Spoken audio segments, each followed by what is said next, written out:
할렐루야. 여러분들 주의 이름으로 축복합니다. 특별히 어버이 되시는 우리 부모님들 주님의 이름으로 축복합니다. 오늘은 어버이 주일, 에베소서 6장 1절로 4절 말씀을 중심하여 말씀을 전해드립니다. 6장 1절로 4절의 이 말씀의 내용은 자녀와 부모 사이의 상호 복종에 대한 권면의 내용들입니다. 1절로 3절의 말씀은 자녀들이 부모님께 또 순종에 대한 권면하고 또 자녀들은 부모를 주 안에서 순종해야 함이 마땅한 도리임을 말씀해 주셨습니다. 부모와 자녀 사이에 요구되는 순종과 사랑을 이렇게 성경에서 잘 가르치고 있습니다. 부모와 이 자녀 사이에서 요구되는 이 모든 것들을 우리가 성경 안에서 답을 찾고 그 안에서 말씀들을 서로 지키며 순종하며 나갈 때 행복한 그런 5월뿐만 아니라 늘 푸르른 아름다운 가정이 되리라 믿습니다.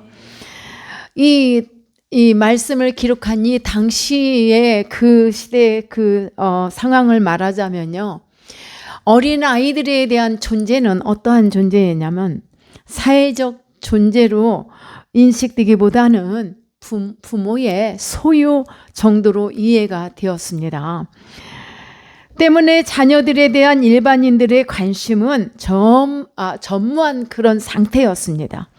자녀들에 대해서 너무나 이렇게 전무한 상태였고, 그러나 바울 사도는 어린아이들도 하나님의 언약에 포함되었고 예수님께서도 어린아이들에게 특별한 관심과 사랑을 베풀었음을 생각하고 성도들이 자녀에 대한 관심을 소홀히 한다면 잘못된 것이다. 그러므로 이러한 것들을 바로 잡아야 함을 이 바울 사도가 이렇게 6장에서 말씀하고 있습니다.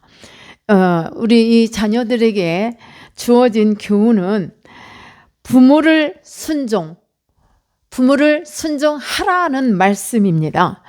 또한 사도 바울은 이 순종은 부모에 대한 순종과 그 사랑과 존경과 감사하는 마음으로부터 우러나오는 것이야 한다라고 가르치고 있습니다. 억지로가 아니라 그저 감사하는 마음이 내 안에 있어야 된다는 거죠. 부모는 자녀를 주의 교양과 훈계로서 양육하라 하고 이렇게 4절에서 말씀하고 있습니다. 이와 같이 1절로 4절은 전체가 부모와 자녀의 관계를 규정짓는 그러한 말씀들입니다.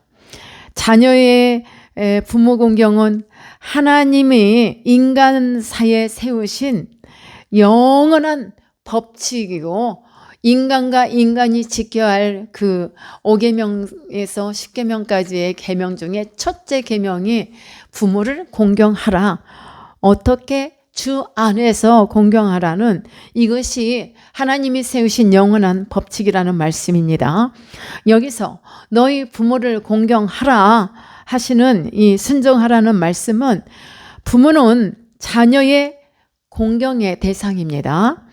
이것은 교회 시대가 도래했고 이 교회 시대가 도래했다 하여 바뀌는 것이 아니고 다만 주 안에서라는 말을 덧붙이고 있는 것입니다.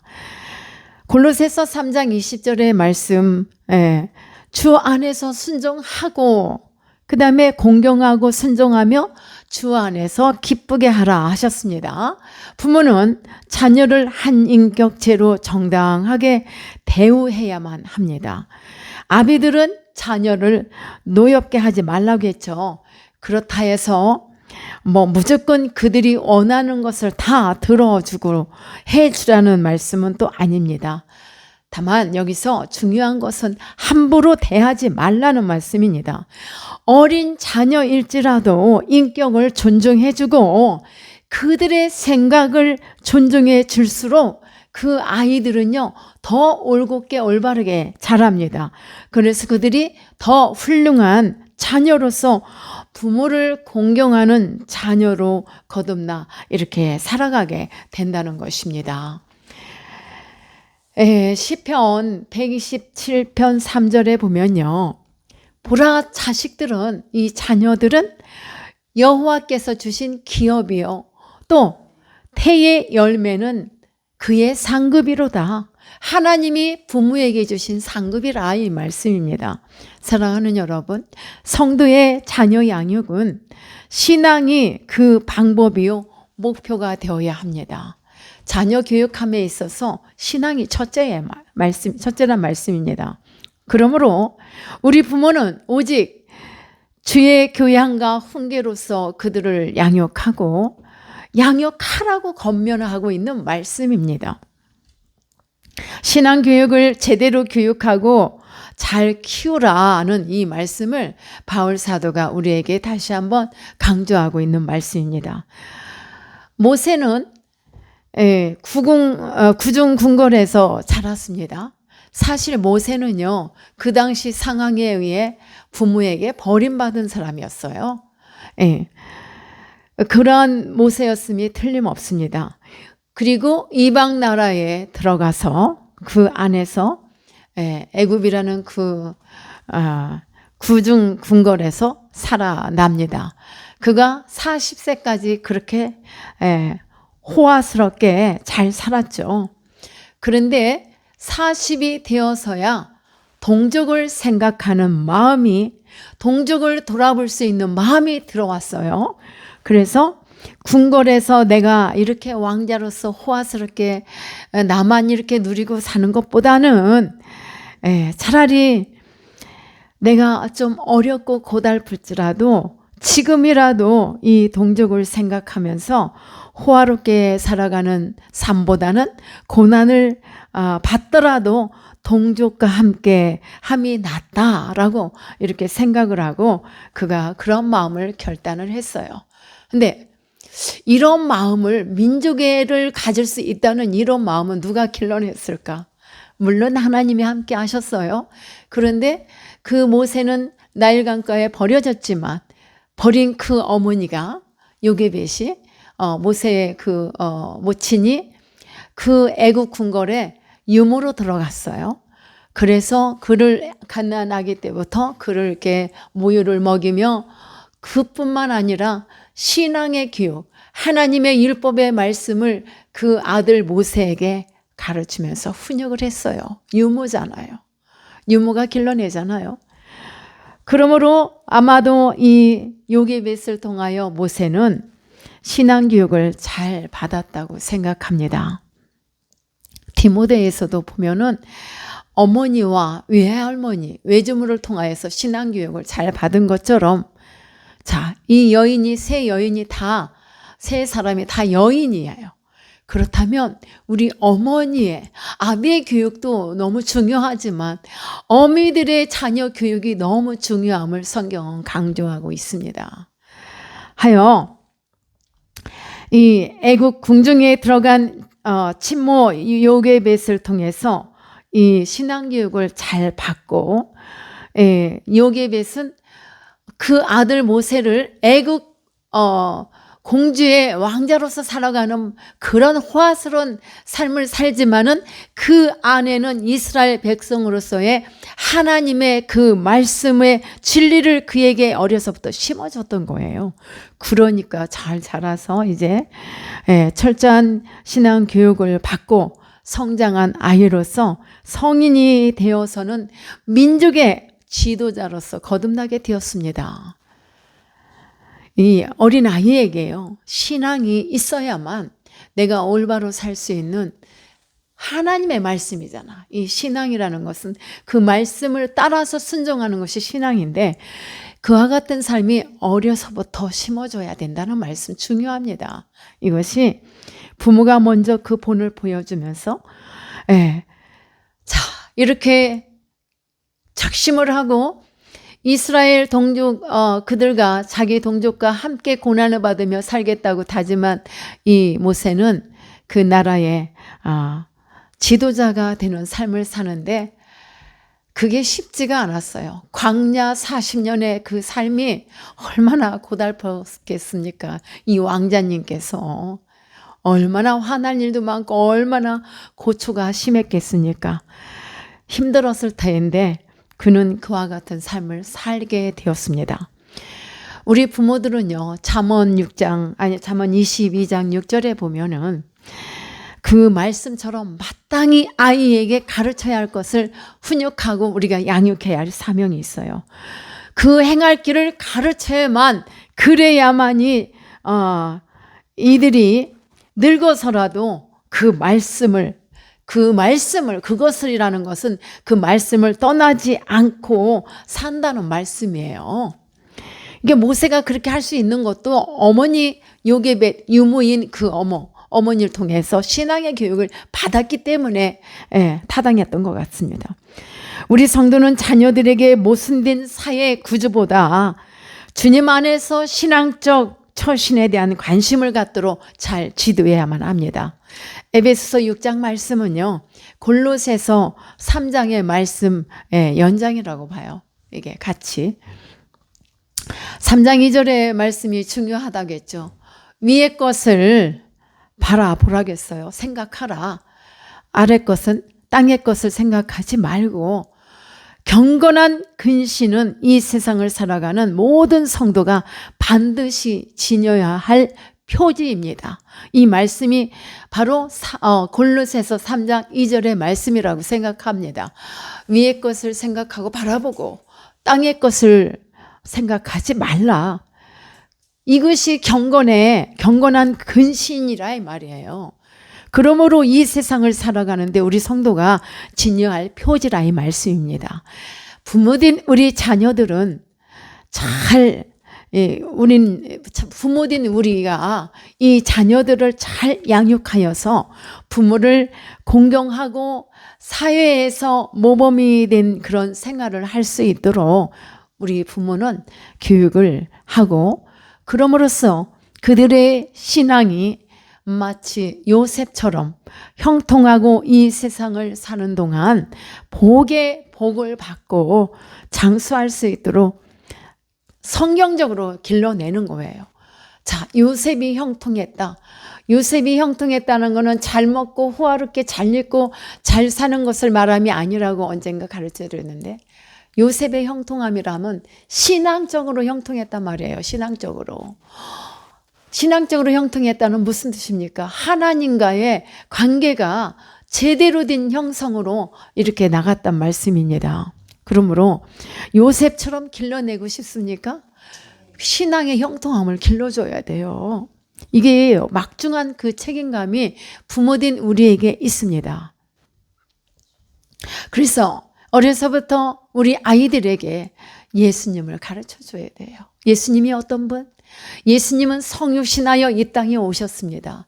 그런데 그는 육신의 어머니인 마리아를 하나님 말씀 안에서 공경했어요. 그 모습을 제자들에게도 보여주셨습니다. 그래서 우리도, 부모된 우리도 예수님에 대한 그 모습, 그 모든 삶을 가르쳐주고 하나님의 사랑에 대한 것을 가르쳐주고 그들의 마음속에, 우리 어린이들의 마음속에 매일매일 심어줄 수 있어야 돼요. 예수님과 하나님의 사랑에 대해서. 그러한 부모가 되시기를 축복합니다. 이는 분명 예수 그리스도 안에서의 부모 공경은 이 세상을 사는 동안에 이 자녀들이 복을 받을 뿐만 아니라 우리 자녀들을 장수하게 만드는 길이라 이 말이에요. 오늘 말씀이 그리하잖아요.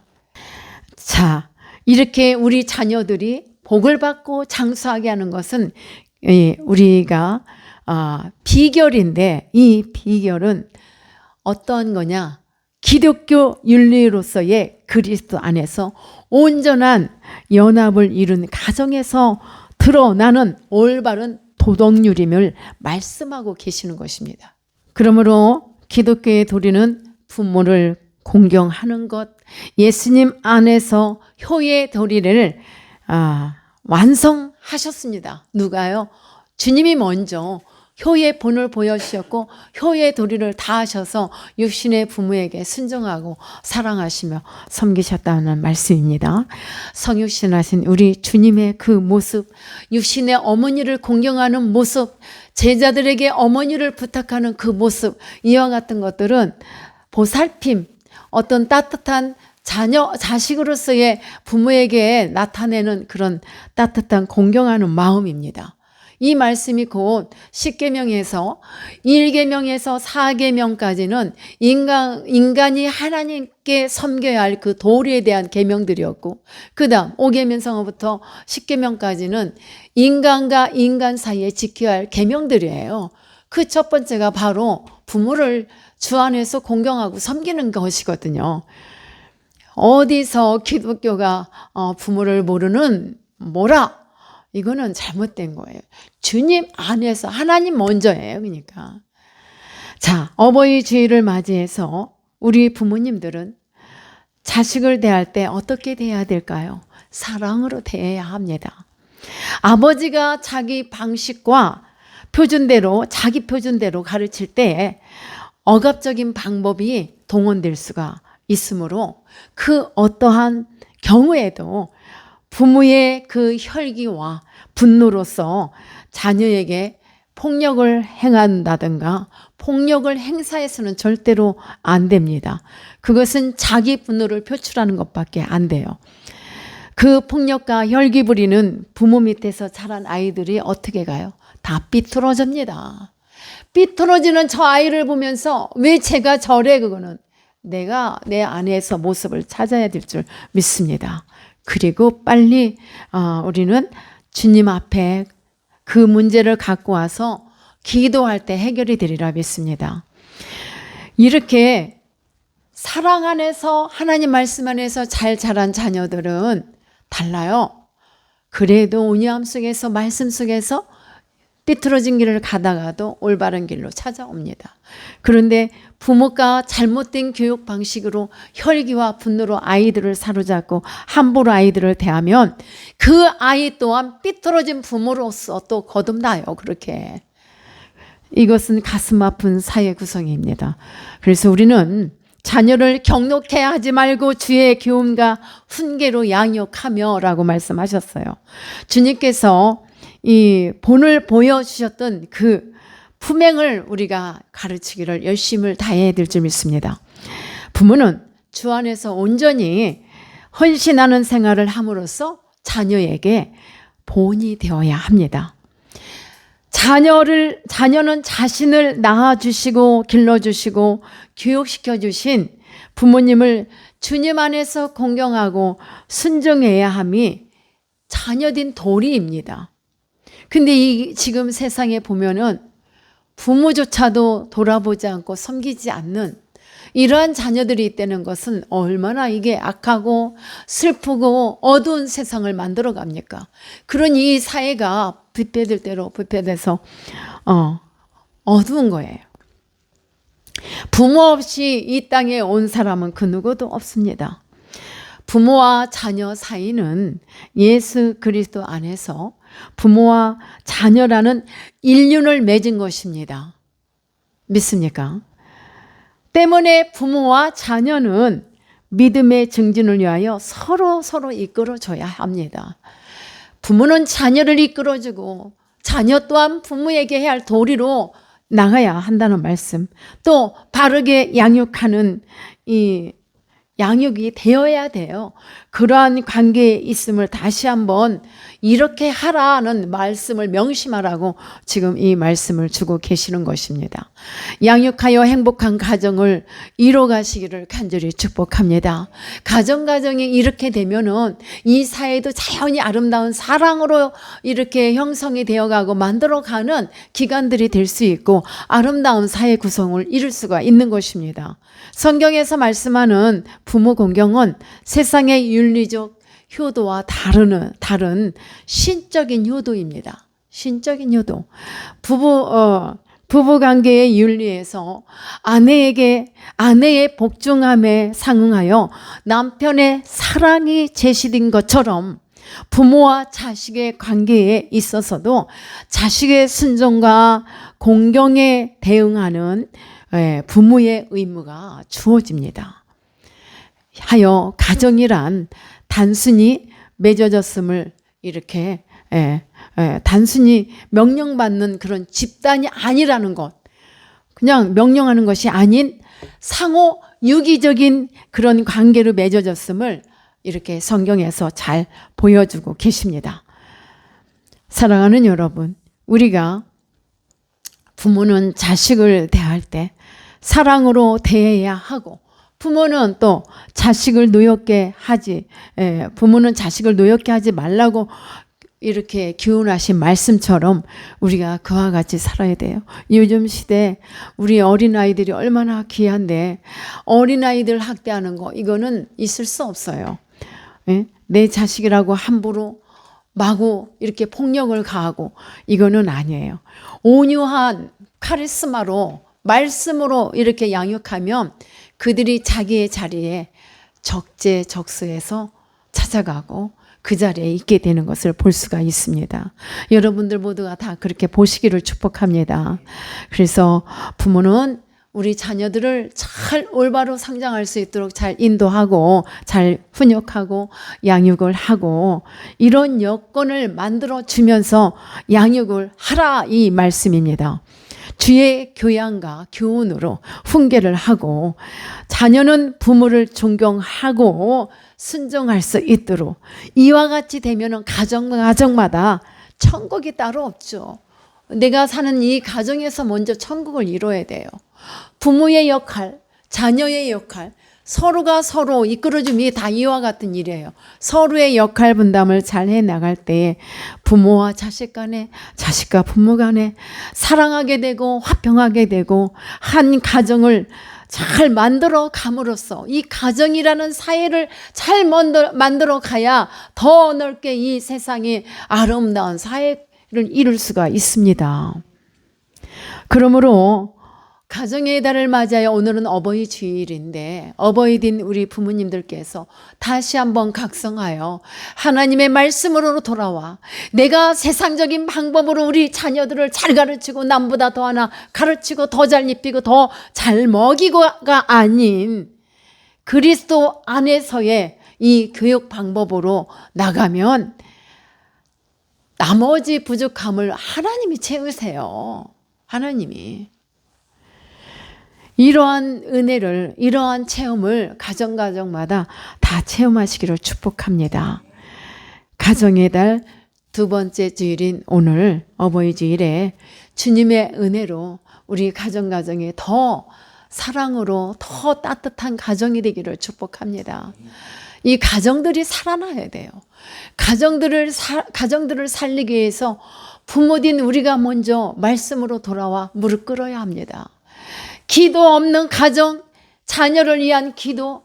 근데 누가 기도한다고 하면은 내 자녀만을 위해서 하는 것이 기도인 걸로 생각하는데, 기도가 그렇습니까?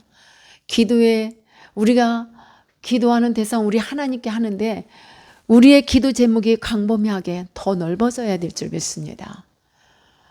저는 그런 것들을 많이 느껴요. 제가 일찍이 청년 때부터 중보 기도자로서 나라와 민족을 위해서 교회와 주의 종들, 이웃을 위해서 그런 기도를 하다 보니까 저는 저를 위해서 기도를 하지 못했더라고요. 그러나 그것이 다 기도가 돼. 어린 자녀들을 위해서도 들어보면 좀 아쉽기도 하지만, 그러나 우리 주님이 들으셔서 그들을 이렇게 키우셨구나. 그래서 저는 매일 그래요. 하나님이 우리 자녀들을 키우셨다라고 고백해요. 사랑하는 여러분, 우리 자녀들로 인하여 고초가 많습니까? 주님께 올려드려요. 나는 할 수 없음을 고백하고, 내가 잘못한 것이 있으면, 혹시 내가 잘못 양육했다면 주님 용서해 주시고 하나님의 말씀으로 깊이 들어와 이들이 잘 세워나갈 수 있도록 인도해 주시기를, 기도하시기를 축복합니다. 그럼 반드시 시간이 좀 걸리는 것 같아도 어느 날인가 나도 모르게 하나님이 다 잘 세워주시리라 믿습니다. 이와 같은 은총이 우리 모든 가정마다 이루어지기를 예수님의 이름으로 축원합니다. 예, 기도합니다.